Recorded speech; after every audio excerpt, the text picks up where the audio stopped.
اللہ خود پر کوئی احسان نہیں رکھتا۔ اگر آپ نے اس کے لیے کوئی چیز چھوڑی ہے تو وہ آپ کو اس سے بہتر نواز دے گا۔ اللہ پر ایمان رکھو۔ جن کے ایمان مضبوط ہوتے ہیں انہی کے لیے معجزے ہوتے ہیں۔ خدا جب درد دیتا ہے تو تسکین بھی دیتا ہے، تو مانگ اسی سے تسکین، صبر اور اس کی مدد، پھر تو رحمان کو رحیم ہی پائے گا۔ اللہ کے آگے جھکو، اللہ کسی کے آگے جھکنے نہیں دے گا۔ اللہ کبھی بھی کسی کے لیے بھی اپنا دروازہ بند نہیں کرتا۔ اللہ واپس آنے والوں کے لیے ہمیشہ اپنا دروازہ کھلا رکھتا ہے، اور وہ دعائیں تو کبھی بھی رد نہیں کرتا۔ ہاں، اپنے پاس سنبھال لیتا ہے اور پھر وہ عطا کرتا ہے وہاں جہاں ہم نے گمان بھی نہیں کیا ہوتا۔ اور جب تمہیں ذکر الہی سننا اچھا لگنے لگے تو جان لو کہ تمہیں اللہ سے اور اللہ کو تم سے محبت ہو گئی ہے۔ اگر کوئی چیز تقدیر میں نہیں بھی لکھی تو پھر بھی دعا ضرور کرنی چاہیے، کیونکہ تقدیر کے سامنے ہم بے بس ہیں، تقدیر لکھنے والا بے بس نہیں۔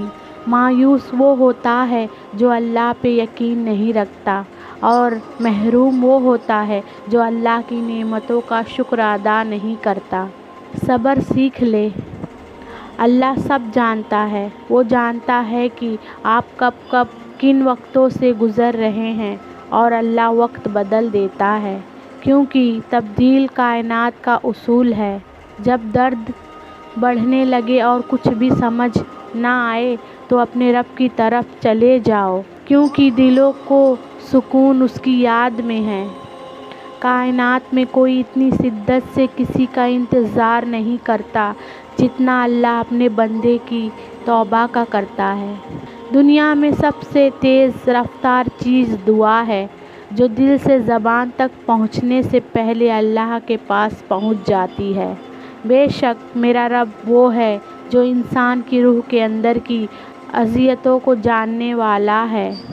دل جس بات پہ ضد کرتا ہے رب اسی بات پر بندے کو آزماتا ہے۔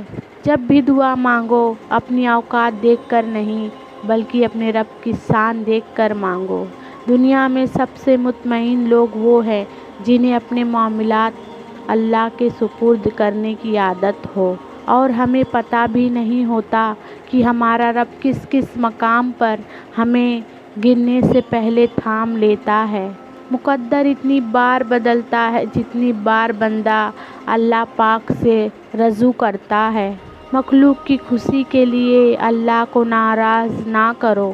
اگر اللہ سے تمہارا راستہ کٹ گیا تو پھر کوئی بھی تمہارے کام نہیں آ سکتا۔ جن گھروں میں اللہ کا ذکر ہوتا ہے وہاں سکون، محبت اور برکت نظر آتی ہے۔ دل چھوٹا مت کرو، وہ رب دیکھ رہا ہے، وہ رب سن رہا ہے، بس اس پہ یقین رکھو اور وہ کچھ ایسا کرے گا جو تمہارے حق میں بہتر ہوگا۔ یوں تو وہ دلوں کے حال جانتا ہے، مگر وہ چاہتا ہے کہ اس سے مانگا جائے، یہ اس کی شان ہے کیونکہ وہ بادشاہ ہے۔ رب امتحان میں ڈالتا ہے کیونکہ ہمیں اٹھانا چاہتا ہے، اور انسان امتحان میں ڈالتا ہے کیونکہ وہ گرانا چاہتا ہے۔ اللہ سے ڈرتے رہو، جس صفت یہ ہے کہ اگر تم بات کرو تو وہ سنتا ہے، اور اگر دل میں رکھو تو وہ جانتا ہے۔ دوسروں کی خوشی میں خوش ہونا سیکھو، اللہ تمہیں دینے میں کبھی دیر نہیں کرے گا۔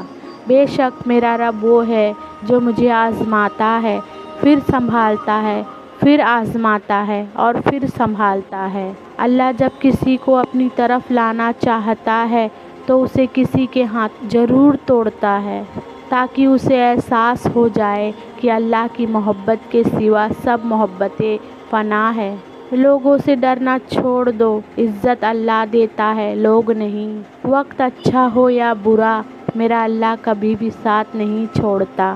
رات کی خاموشی کے آنسو ضدی بچے کی طرح اپنے رب کی بارگاہ میں اپنی بات منوا لیتے ہیں، اور اللہ اس لاڈلے کی بات کبھی رد نہیں کرتا۔ جب اللہ کسی کو پسند کرتا ہے تو اس کی پریشانیاں بڑھا دیتا ہے تاکہ اسے اپنے قریب کر سکے۔ خدا کی راہ میں کوشش کرو اور کبھی پیچھے نہ ہٹو، کیونکہ خدا نے تم سے کوشش مانگی ہے، نتیجہ نہیں۔ اندھا دنیا کو دیکھنے کی، بہرا سننے کی، لنگڑا چلنے کی اور گونگا بولنے کی تمنا کرتا ہے، اور تم دیکھتے، سنتے، چلتے اور بولتے ہو۔ تو کون سی چیز تمہیں اپنے رب کا شکر بجا لانے سے روکتی ہے؟ اللہ کے بڑے احسانوں میں سے ایک یہ بھی ہے کہ اس نے تمہیں مکمل بنایا ہے۔ تو پھر کیوں نہیں کہتے، اللہ کا ذکر کرتے رہا کرو، چاہے گھر میں ہو یا راستے میں، کیونکہ جس چیز کے سامنے اللہ کا ذکر کرو گے، چاہے وہ پتھر، پھول، درخت یا کچھ بھی ہو، قیامت کے دن گواہی دے گی، یا اللہ، تیرا یہ بندہ تیرے ذکر میں مشغول رہتا تھا۔ اللہ فرماتا ہے، جب کوئی تم پر ظلم کرے تو میرے انتقام پر راضی ہو جاؤ، کیونکہ میرا انتقام تیرے انتقام سے بہتر ہے۔ سجدے کی توفیق ملنا بھی رب کی نعمتوں میں سے ایک نعمت ہے۔ جن سے یہ توفیق چھن جاتی ہے، پھر نہ وہ دنیا رہتے ہیں اور نہ ہی دین کے۔ سوتے سوتے اللہ کا ذکر کرنے کی عادت ڈال لے، کیا پتہ یہ عادت ابدی نیند سوتے سوتے بھی کام آ جائے۔ اللہ کو راضی کرنے کی تڑپ پیدا ہو گئی تو جسم سے روح نکلتے وقت درد کی شدت سے تڑپنا نہیں پڑے گا۔